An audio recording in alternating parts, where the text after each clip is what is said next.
আসন্ন লোকসভা নির্বাচনকে সামনে রেখে তৃণমূল কংগ্রেসের প্রস্তুতি সভা দিনহাটার সংহতি ময়দানে কোচবিহার জেলার লোকসভা আসনে 2019-এর নির্বাচনে জয়ী হয়ে কেন্দ্রীয় প্রতিমন্ত্রী হন বিজেপির নিশীথ প্রামাণিক।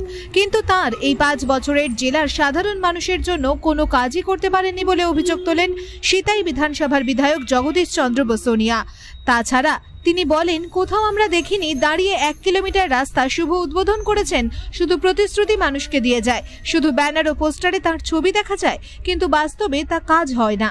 শুনুন বিস্তারিত। Bureau report, SLK news.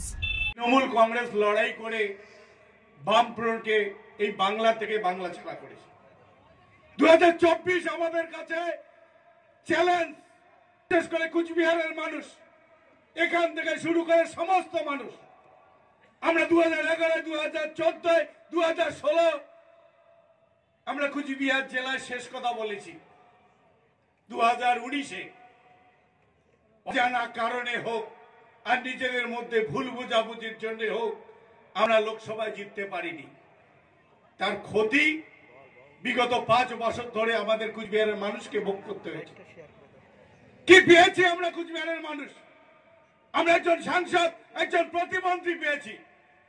আমরা কোনোদিন দেখলাম না যে আমাদের কুচবিহারের সাংসদ, কুচবিহারের প্রতিমন্ত্রী কোথাও দাঁড়িয়ে 1 কিলোমিটার রাস্তা উদ্বোধন করলেন। দেখিনি।